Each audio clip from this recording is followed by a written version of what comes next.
Right here, I have the RTX 4070 Ti, and this sucker releases today, or at least is announced today. What you want to know is how good this sucker is and how does it compare. It has an MSRP of $800. The video wants me to say $799, $800, that you can currently, assuming it's available, go out and buy. Nvidia claims that this will perform just as well, if not better, than an RTX 3090 Ti. In today's video, we're going to check that out. Now, if you remember, and you do a really hard thunk, you might realize that this is the same RTX 4080 12GB that we originally saw.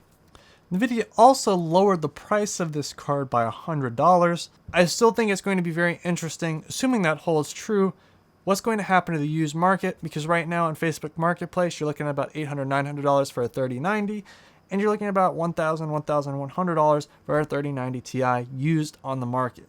So this price position where it is will hopefully upset that and be a win for the consumer all around. So some of the perks, of course, of having a basically re-released card is that this cooler on this sucker is about the same thing that you would get with a regular 4080, and they've just slapped it on a less transistor die, but you have the same cooler that you would have on a higher end card on something that's lower end, which means you actually get more thermal headroom, better overclocking, things like that.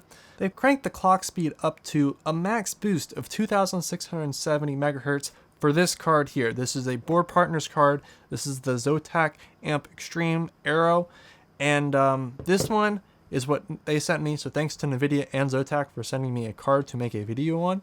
So you have 60 instead of the 80 RT cores that you would have on a 4080.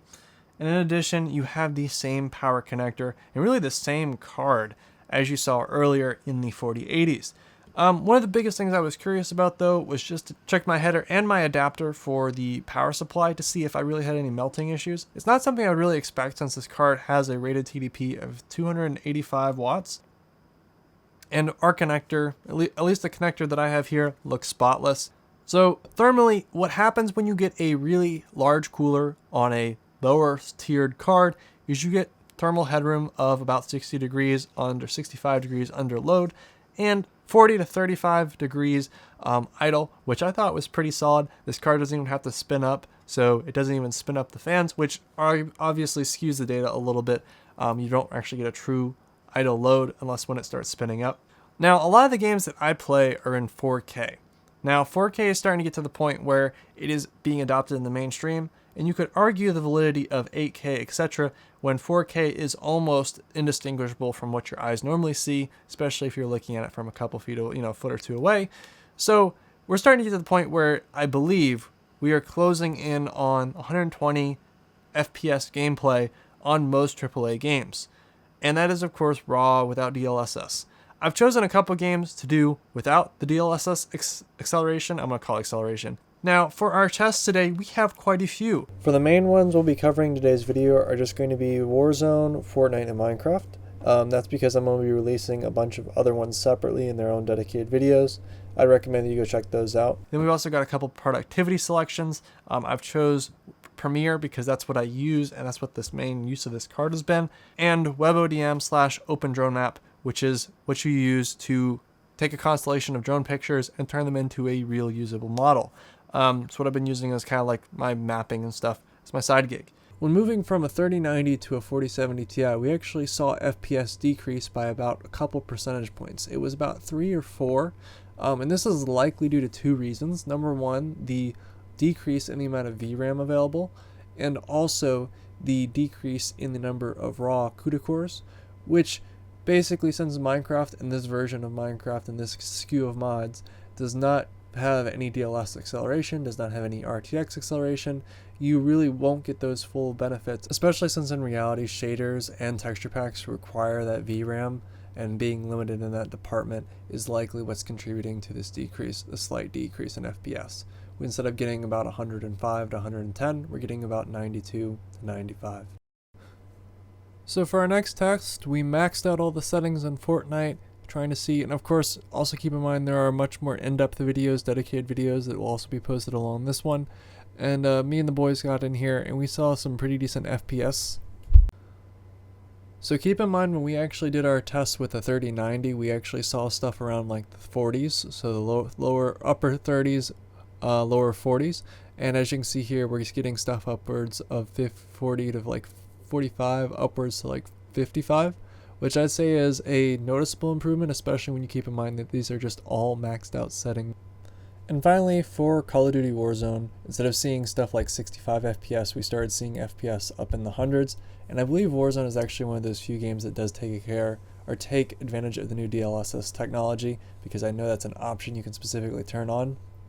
So I would assume that this is probably taking more advantage of that than other games. And so this is definitely very, very playable and very, very nice.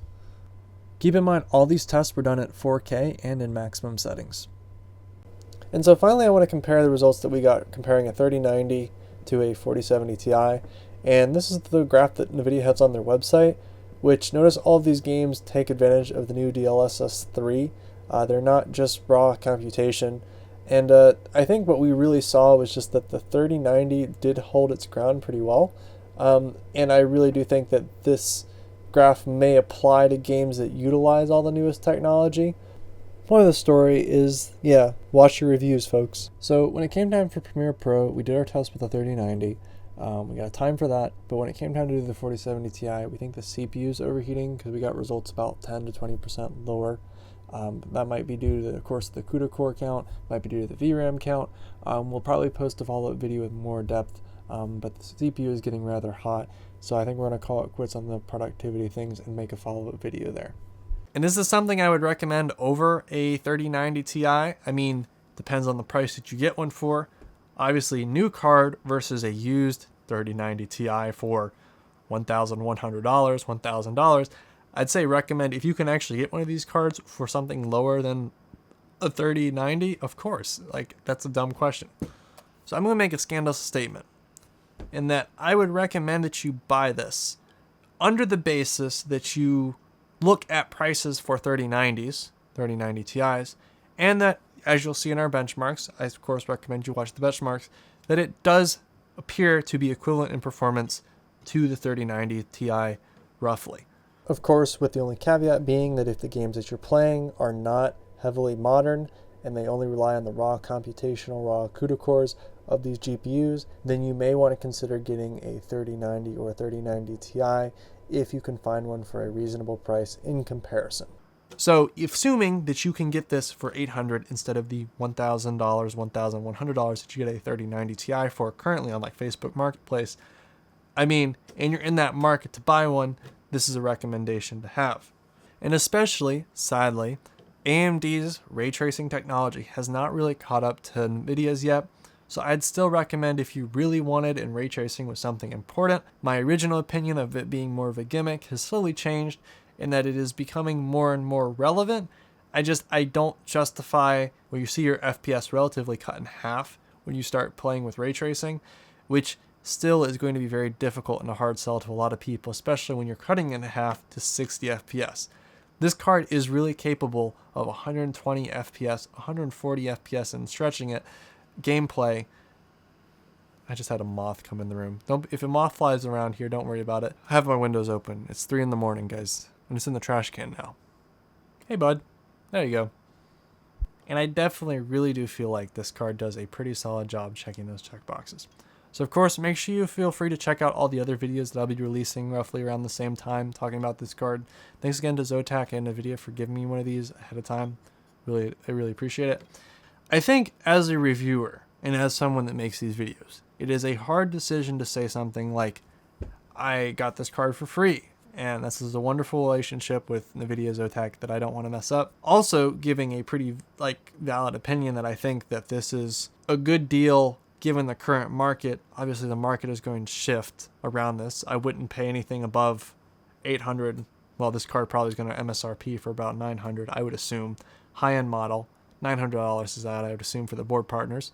I would not really pay anything above that for a 3090 or a 3090 Ti. I think, especially since this is newer technology, arguably they have more RAM, of course, but this is newer technology, and the 12 gigabytes of RAM is sadly, in my opinion, starting to become the lower end, especially for a hardcore gamer or productivity user, especially just given the current AAA games. You're using all of that.